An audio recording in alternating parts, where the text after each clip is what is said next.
All right. Thanks very much for that awesome talk and those useful tips. So what we're going to do now is we're going to have lunch. So lunch is in the back. You can grab it, use the restroom if you need to, and then come back to your seats. We're going to do the round tables just a little bit earlier, and we'll have any clinicians that are able to stay kind of come up front, and we'll sit up here and take any questions while you're having lunch, and then we'll resume with the last two talks from from patients today. So I think it would be a great discussion. And one other reminder, Ed's in the back corner over there. Well, he's over here, but he's set up in the back corner, and he's welcomed anyone who wants to share any thoughts about living with vasculitis or caring for patients with vasculitis to share those on the back in the back, and he can tell you more about what those are for. But check that out. And there's also some tables in the back for the patient-powered research or the Vasculitis Patient-Powered Research Network, and to learn some more about care at Mass General Brigham. So get your lunch, use the restroom, check out the corners, and then have a seat, and we'll do some answer any other questions. So thanks so much.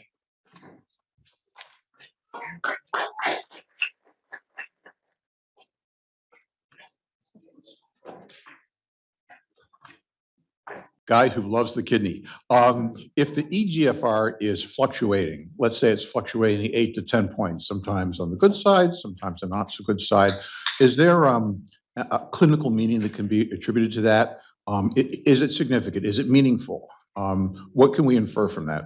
Thank you. Thanks. Thank you.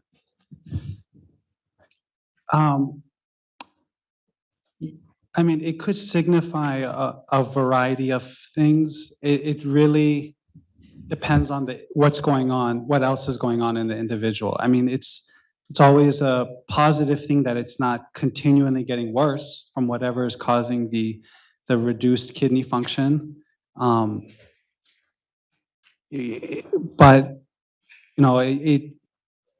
sometimes we see fluctuating creatinines or GFRs.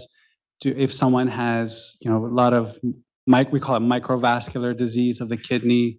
But yeah, it kind of depends. It depends on whatever is causing the injury. You have to look at that, and you want to make sure that that's under control. But if it's not getting worse, I think that's kind of the take-home message. Okay, yeah, thank you. I would give you more specific answer, but it's kind of a very individualized. I'm happy to chat later too. Thank you. What other question? Who else has questions? Oh, there's a question back here. All right. Thanks. My question is for Dr. Hall, and I'm trying to phrase it the best that I possibly can. I wondered if people generally come to you aware that their fear of relapse is the cause of their anxiety and or insomnia, or because I guess I'm saying personally, I actually don't take even 10 minutes a day to worry. I'm not a worrier. Everyone else in my family got the worrying gene, but not me. But I definitely have more anxiety and more insomnia since my diagnosis than before. I just don't know if they're connected.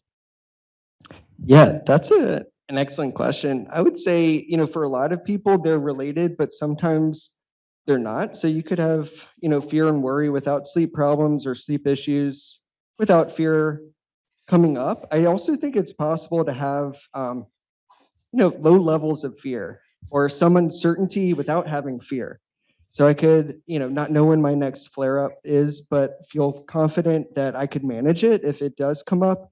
And so I might have some uncertainty, but just doesn't feel as fearful for me. And I think that's ultimately, a point where we try to get to clinically. Also, it's quite possible to also have depression, right? Many of us will have depression at some point in our lives. And so you could still get connected with the mental health, therapist or provider if you're struggling with other concerns, not just fear or worry about RA or other illness. Great. And a reminder, there are some note cards on your table. So if you don't feel comfortable asking it yourself, you can write it down, and David and Zach will come around and grab it, and we can ask the question for you. Yep.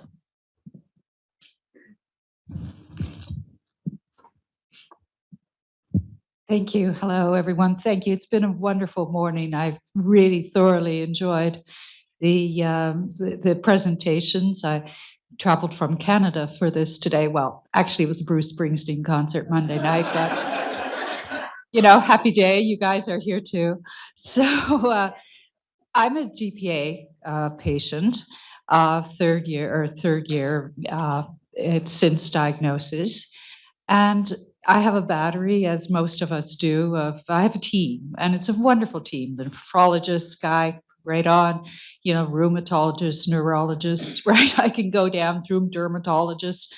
And when I go to an appointment, I keep a journal, right? Because I note things in between visits and stuff.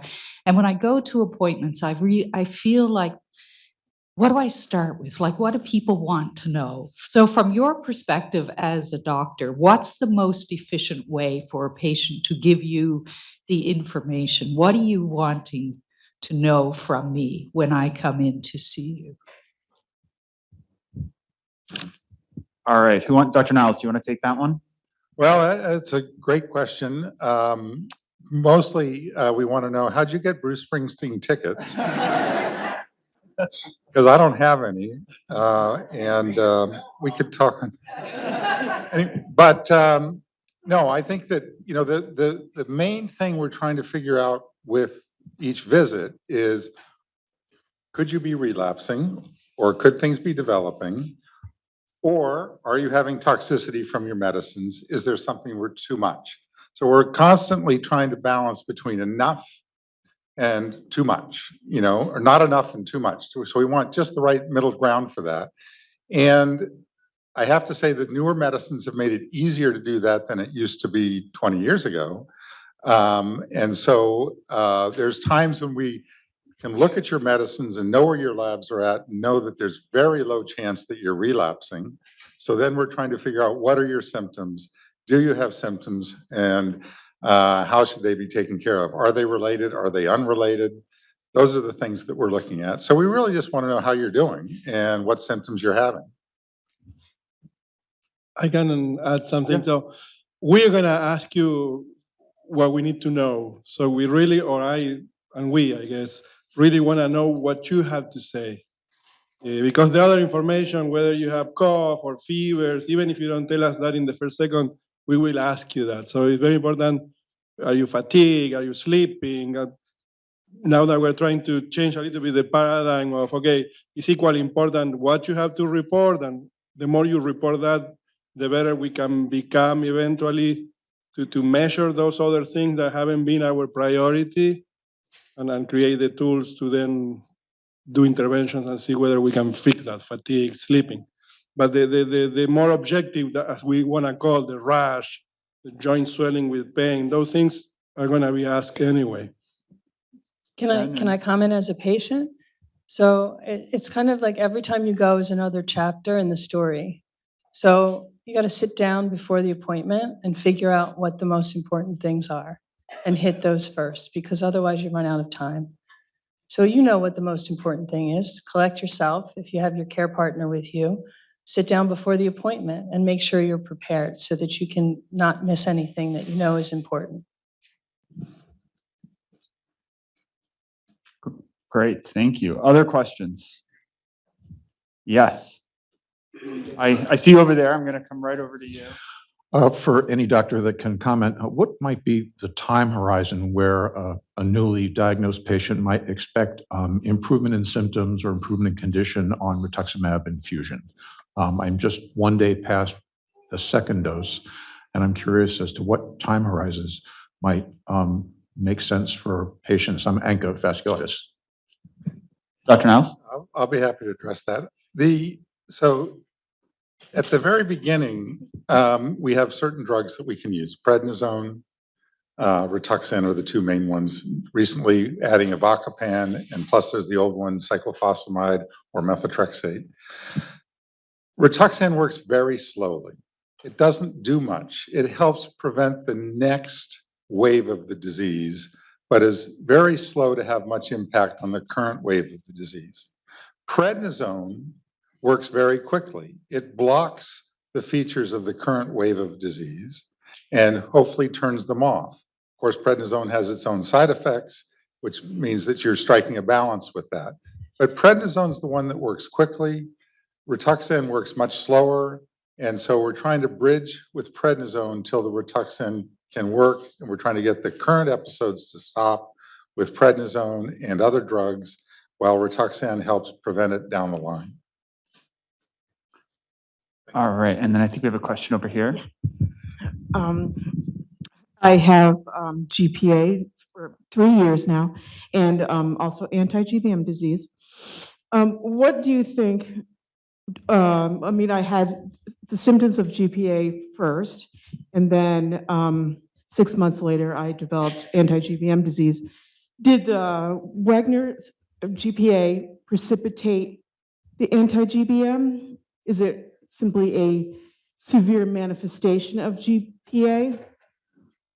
Or what? Thank you. Dr. Niles or Dr. Zanozzi? So most people who have both of those, we find them both at the same time.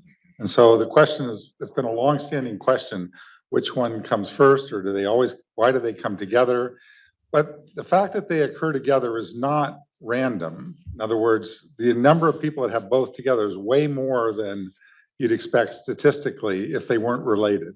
So it's thought that one causes the other, and the main theory is that the GPA disease predisposes you to put you at higher risk of getting anti-GBM.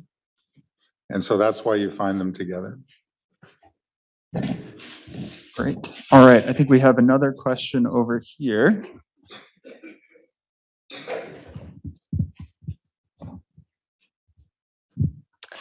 Hi, my father suffers from ANCA vasculitis, and he was just diagnosed this year. And I wanted to ask, does ANCA vasculitis affect any of the blood vessels in the brain in any way to, say, increase something like the risk of stroke or dementia?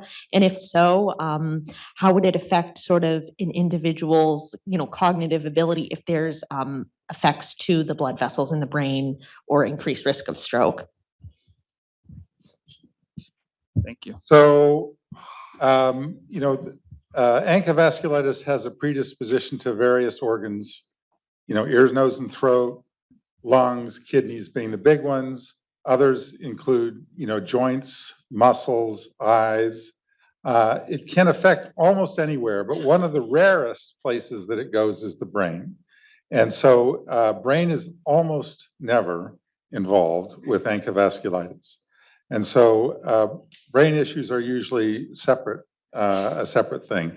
Now, it can involve the nerves. So peripheral nerves like numbness in your hands or drop foot, that kind of injury, but not usually the brain.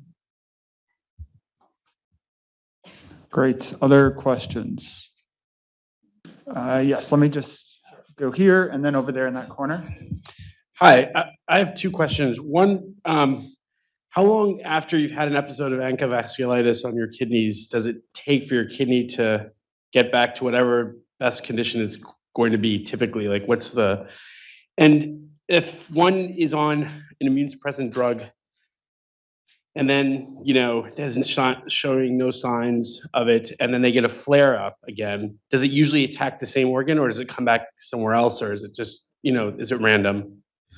Those are the two questions. Great questions. Okay.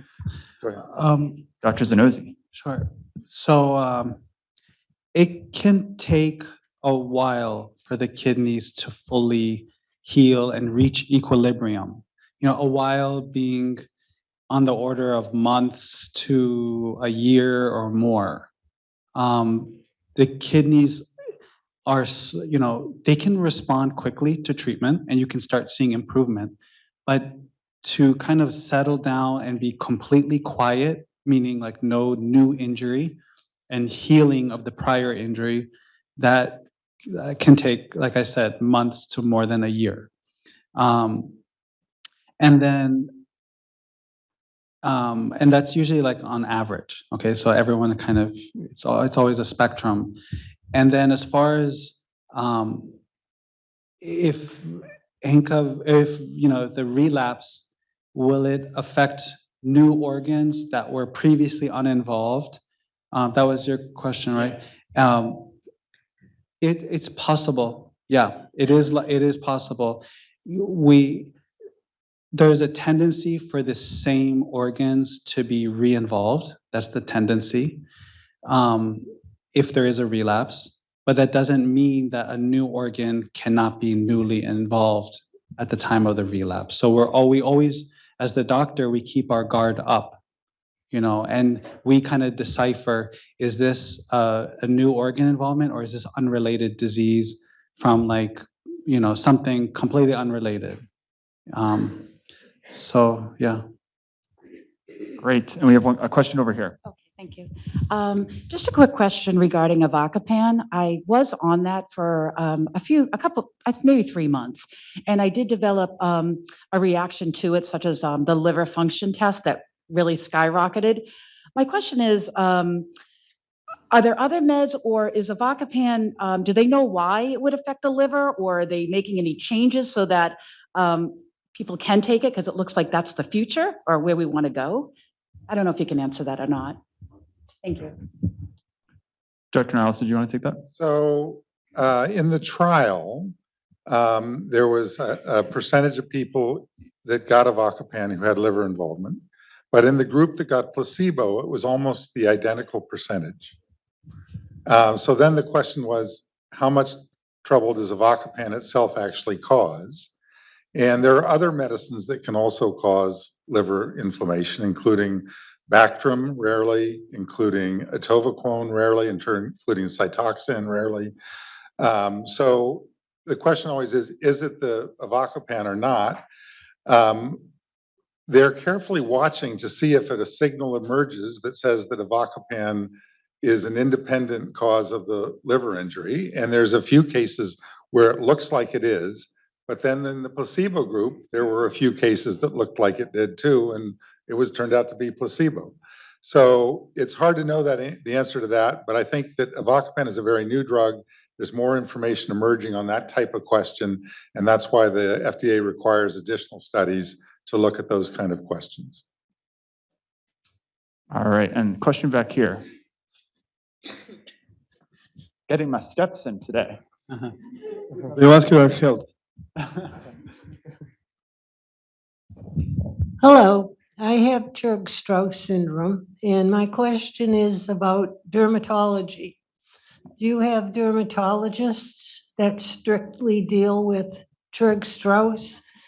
Basically, I've been diagnosed with eczema and I'm on Dupixent, but I keep wondering, is it a Churg-Strauss skin disorder versus eczema? So there are dermatologists who are very involved with a lot of the different vasculitises, and there's other dermatologists who really shy away from it. So there's no question that there's a variation in what dermatologists do, just like nephrologists and every other specialty. So there are some that are much more involved. In general, though, if the Churg-Strauss is otherwise well controlled, Churg-Strauss is one form of ANCA vasculitis. If it's well controlled, then the skin issues are not usually directly related to the disease if it's in remission otherwise. And then things like Dupixent and other treatments may be important for eczema and related forms of dermatitis.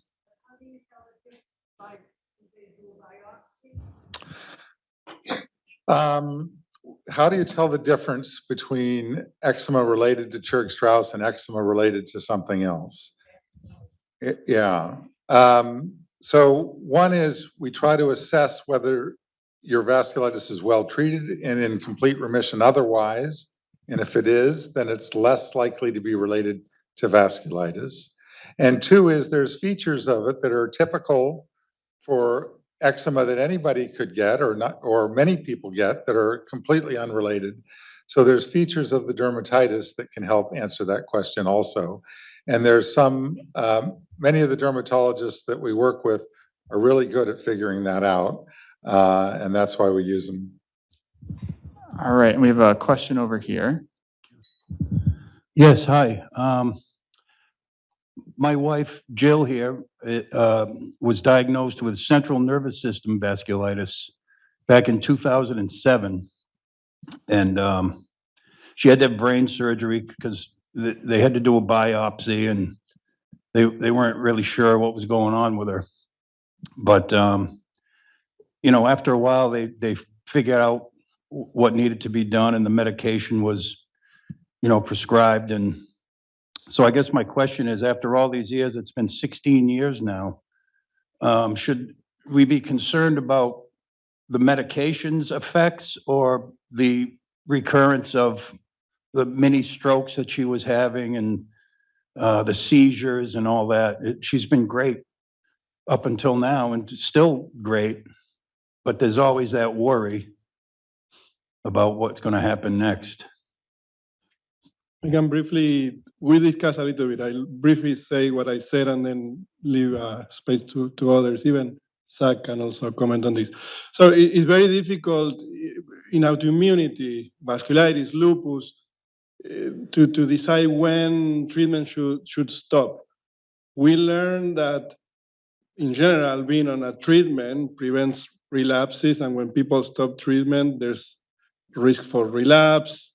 And as we go, in many diseases, we start shy, recommending 1 year or so, and then we learn that no, it's better to do 2, 3, 4. But it's always come with a balance we have to make of pros and cons of both, keeping versus stopping. If we stop, there's a risk of relapse. If we keep, there's a risk of infection and other things. As a general theme, because we cannot make one rule for all the patients, the more you go without a relapse, and if the more you go means years, 3, 4, 5, in your case is probably more than 80 years, then we start seeing the case as very low risk for relapse. And in general, we try to taper the immunosuppression and eventually consider even stopping with close clinical monitoring. So that's one of the strategies that could be followed. If your relapse was 6 months ago or a year ago, then more often than not, we like to keep things ongoing. Yeah. All right, I think we have time for 1 or 2 more, and then we'll get to the next talks.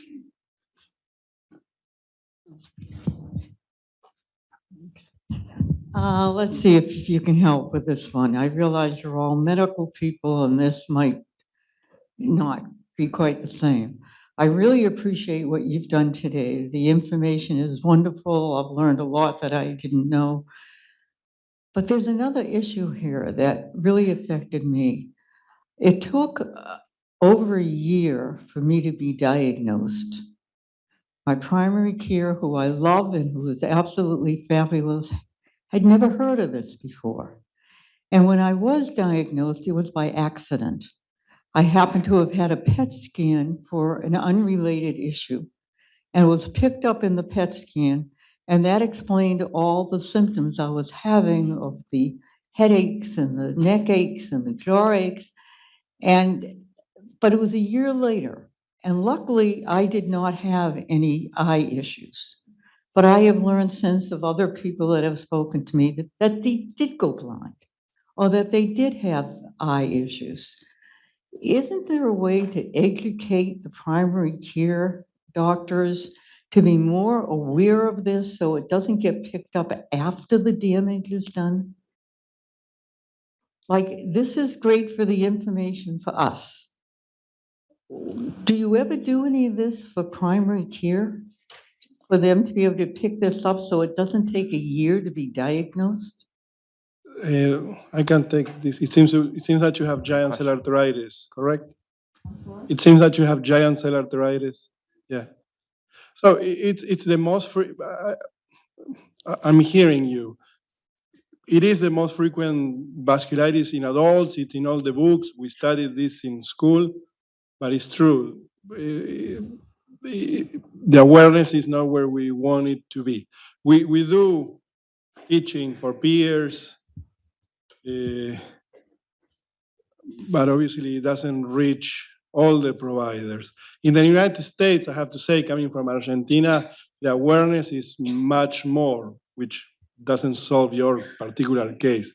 the United States in general, people, when they say new onset headaches in someone that is more than 50, more often than not, the first thing that comes to mind is I don't want to miss GCA.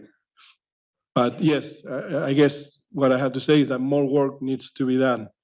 And there's a group of investigators across the country, and we're all working to create awareness, and we're putting out materials in social media, and we're trying to teach every time we can peers and clinicians.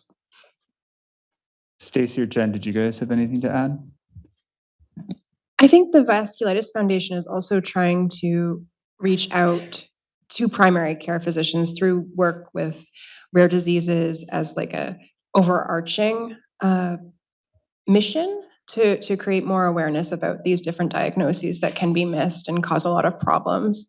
I'm really sorry it took a year and it sounds like it was troublesome.